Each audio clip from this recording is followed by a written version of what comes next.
Oi, meu nome é Leonardo Gessé e eu sou aluno da disciplina Organização e Arquitetura de Computadores da professora Edelmira Lima e eu vou falar sobre supercomputadores. O que são supercomputadores, então? Supercomputadores, eles são máquinas é, grandes, no mínimo 2 metros de altura, com muitos CPUs, ou seja, muitos computadores integrados neles. E eles são utilizados, né? O porquê são utilizados? Ah, o processamento de dados dele é muito mais rápido, muito mais preciso e muito mais complexo do que os computadores convencionais, do que as CPUs normalmente, que utilizamos em casas, que utilizamos nos processos em notebooks. Então, eles são necessários para poder utilizarmos desse processo e dessa rapidez e precisão para desenvolvimento de remédios, para curas. No caso, tem várias áreas que elas são utilizadas, principalmente saúde, é, áreas como games. Outras áreas também são muito desenvolvidas, principalmente também por conta da precisão, são utilizados computadores pela NASA, né? E a partir disso, o porquê a gente estudar sobre isso, do entender, de ter esse entendimento e esse desenvolvimento tecnológico a humanidade ela enfrenta problemas complexos demais para computadores comuns, que é algo que a gente acabou de falar. O processo é muito mais rápido e mais preciso com esses supercomputadores. E dentro desses supercomputadores a gente tem é, mais CPUs, memórias, núcleos e os chips que são usados neles são mais potentes, consequentemente aumentam o consumo da energia. Atualmente, nós temos 4 tipos de supercomputadores, 4 modelos, sendo eles os vetoriais, os virtuais, os comuns e os para fins especiais, né? E aí dentro do supercomputador vetorial, eles são utilizados para as empresas com fins de múltiplas tarefas sendo utilizadas e sendo feitas simultaneamente. E aí, por exemplo, as empresas que prevêem tempo e clima, empresas no caso, a indústria de espacial, no caso, a aeroespacial e a automotiva, que utilizam esses supercomputadores para simulação aerodinâmica, ruído aeroacústico e testes de colisões virtuais. Já de tempo e clima, utilizam os sistemas meteorológicos e dependem dessa tecnologia para poder fazer os cálculos e as equações que modelam a atmosfera e prevêem fenômenos extremos com extrema precisão. Os supercomputadores para fins especiais, eles são sistemas projetados especificamente sob medida para executar uma tarefa ou um algoritmo específico utilizando os circuitos de hardware personalizados e dedicados para tal tarefa. As suas vantagens são estritamente em questão da velocidade superior, muito superior a qualquer tipo de computador comum, não supercomputadores comuns, mas supercomputadores normais. Por quê? Eles têm essa questão da velocidade superior e a eficiência extremamente precisa, com processadores desenhados para uma única atividade e para um único fim, evita desperdício de energia e maximiza o desempenho dele, entendeu? As suas aplicações práticas são pesquisas científicas, setor de energia e criptografia, né? Aquela questão da quebra das senhas, da força bruta da questão da segurança de dados, entendeu? Já os computadores virtuais são infraestruturas de computação de alto desempenho hospedados em nuvem, que permitem alugar uma quantidade massiva de poder de processamento, ou seja, em vez de comprar e manter fisicamente esses equipamentos, tudo são utilizados perante a nuvem, entendeu? E aí eles funcionam de uma maneira muito mais precisa. Assim como todos os supercomputadores, eles são utilizados de uma maneira muito precisa nas áreas que são dedicadas. Igual a gente estava falando na questão dos computadores vetoriais, que você pode entender que da maneira na questão do clima e tempo, na questão das indústrias aeroespaciais, o cálculo tem que ser tão preciso a ponto da gente não poder errar isso. E aí a humanidade, não necessariamente os computadores que são, sem ser os computadores, os supercomputadores, eles não têm o processo e o desenvolvimento suficiente para tais cálculos para tais equações tão grandes, tão complexas. E aí a questão, a complexidade e a precisão dos supercomputadores, eles são é um assunto muito recorrente, é um assunto que sempre vai ser lembrado, porque você entende que é necessário essa questão. Você percebe que sem isso, muitas áreas específicas, medicina, games, por exemplo, a questão da indústria aeroespacial, a ciência, a segurança de dados, que no caso é a criptografia, você percebe que a estrutura não sendo moldada precisamente, não sendo estudada, não sendo conhecida, essa complexidade não parando para entender o quão isso é necessário tecnologicamente, não só atualmente, mas para fins futuros. Você entende que esse desenvolvimento tecnológico é algo que não pode ficar agora, não pode ser um assunto parado aqui, vamos estudar sobre isso e mais para frente não vai ser lembrado, precisamente estudado, precisa ser estudado e entendido que essa complexidade vai fazer com que o avanço tecnológico seja muito maior daqui 10 anos, né? Entendeu? Eu gostaria também de deixar um pequeno trecho de um vídeo do canal Manual do Mundo, que no caso é do Iberê, explicando um pouco mais sobre essa questão dos avanços tecnológicos sobre os supercomputadores. É coisa rápida, tá bom?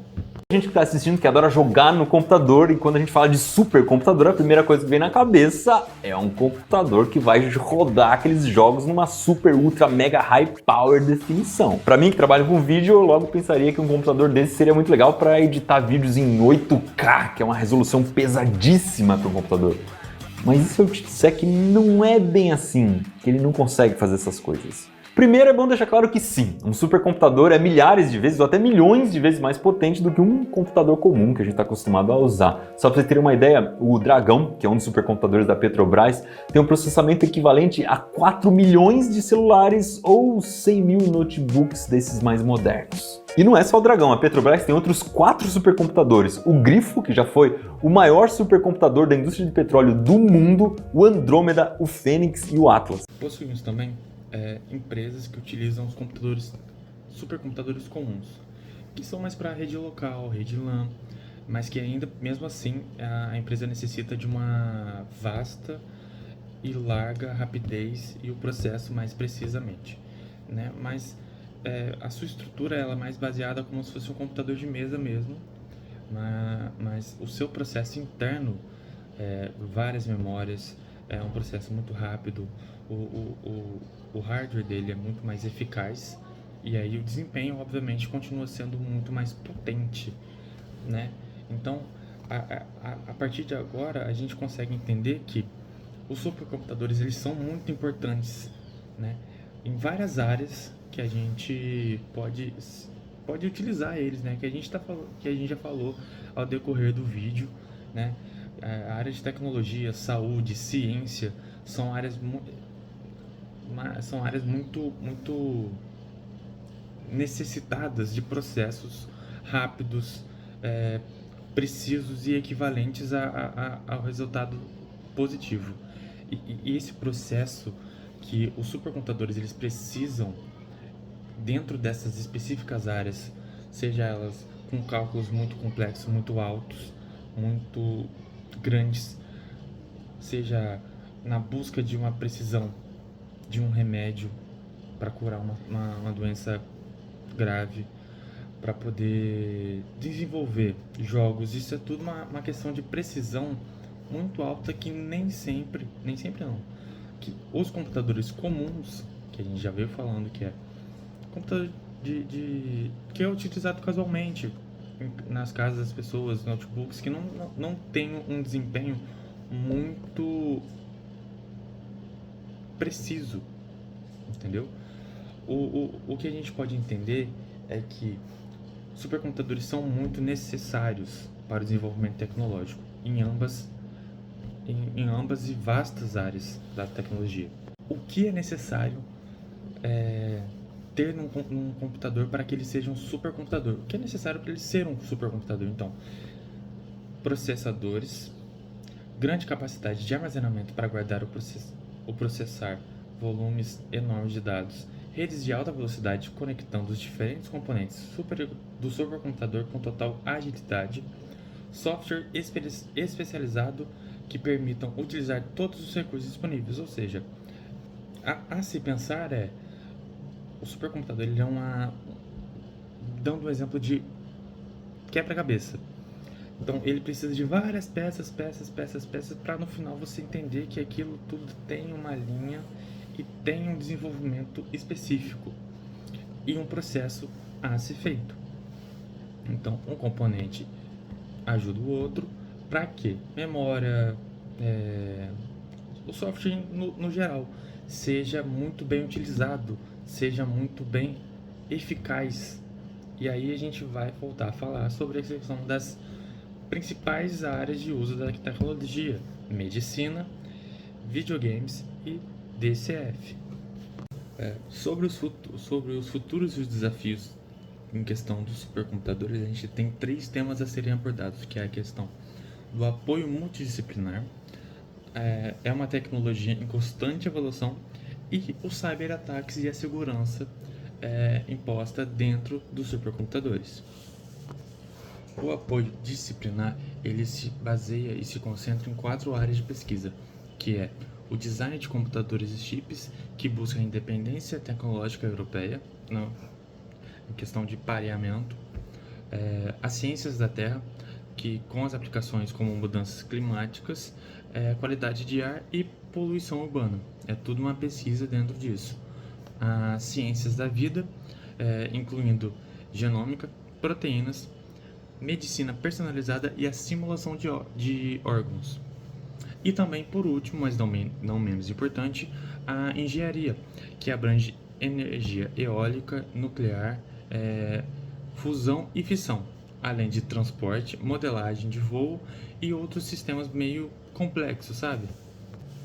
O sistema de supercomputação tem um impacto muito grande e direto na sociedade, porque ele pode medir a quantidade e a qualidade de ar, analisar a saúde pública, otimizar também tratamentos médicos, o planejamento de cidades, né, por conta da elevação, dos relevos, da terra em si, do sistema e da questão dos hectares, para saber como vai ser o planejamento. Além da questão da eficiência energética, que é nada mais nada menos que sistemizar e analisar a questão de por onde, como e quais a melhor fonte de energia pode ser estabelecida, entendeu? Agora, voltando à questão da tecnologia, se está em constante evolução, é perceptível que daqui a 10, 15 anos isso seja muito mais aflorado, seja muito mais explorado do que atualmente. Então você percebe que o sistema de supercomputação ele já tem áreas específicas com maior desenvolvimento desse sistema dentro dessas áreas, que voltando à questão a área tecnológica de ciência, medicina, aeroespacial, que são coisas que são áreas muito precisas. Eu volto e repito, são áreas muito precisas que precisam de desenvolvimento tecnológico e que, se hoje é zero o resultado, amanhã tem que ser negativo, tem que ser positivo, tem que ser avanço, tem que ser constante esse desenvolvimento e esse estudo dessas tecnologias dentro das áreas específicas que estão sendo estudadas, que estão sendo desenvolvidas, porque o conhecimento e as inovações que a supercomputação, com o seu software muito avançado, com um processo rápido, integrado, vai ser muito importante para o nosso desenvolvimento e é importante para a tecnologia ter essa crescente, porque a gente já está numa era tecnológica e não tem como isso aqui ser algo prejudicial, é algo muito mais estrutural para a sociedade. Obviamente tem impactos muito fortes, mas é algo muito agora e muito necessário, entende? E aí, sobre a questão dos cyberataques de segurança, é algo que também é recorrente, mas não é de agora. Por quê? Desde do avanço tecnológico, não só em sistemas de supercomputação, mas em qualquer sistema que foi integrado, sempre houve cyberataques. E essa sempre foi uma questão de, sempre há segurança, beleza, mas algum código, alguma linha de código pode estar errada e vai ter alguém querendo entrar por essa brecha e tentar fazer com que esse estudo seja decaído, seja invadido e de uma maneira mais explorado no sentido mais maldoso, né? De tentar decair essa tecnologia, de tentar fazer com que esses estudos sejam vazados, porque é tudo uma questão, dependendo da empresa, obviamente, é tudo uma questão de que você entende que o conceito de tecnologia e avanço sempre vai ser algo novo e ao mesmo tempo perigoso, porque é algo que você está conhecendo. Mas em questão do cyberataque e segurança, é algo que é muito estudado e é muito feito de uma maneira que você esteja protegido em quaisquer áreas que está sendo estudado. Então, a questão da segurança é algo muito prioritário para esses estudos. Sobre a união entre a energia e a sustentabilidade, que é a questão do que a gente está falando agora, dentro desse mercado, o que impacta diretamente na redução, no caso a união, impacta diretamente na redução do carbono na atmosfera, na diminuição da poluição nas cidades, redução dos impactos na natureza, até também com isso movimenta a questão econômica, por gerar mais oportunidades de desenvolvimento ao acesso de energia, entendeu? A geopolítica implementada no sistema de supercomputação é o principal vetor da Guerra Fria, entre aspas, né? Uma Guerra Fria, entre aspas. No caso, Guerra Fria tecnológica, né? Vamos assim dizer, que está acontecendo entre a China e os Estados Unidos. Que, assim, quem domina essa infraestrutura define o ritmo da inteligência artificial, da IA, que, por essa dominação, ela dita padrões de segurança globais de dados, né? Que é voltando à questão da segurança de dados, e acaba mudando também o poderio militar. E dentro dessa Guerra Fria tecnológica que está acontecendo atualmente, o cenário brasileiro, no caso, o Brasil, ele, para garantir a soberania digital, para garantir os dados governamentais, ele está investindo em construção de um supercomputador próprio voltado para a IA. Então, o Brasil está atualmente construindo e investindo nesse supercomputador para poder ter esse estudo sobre a tecnologia de artificialidade, inteligência artificial.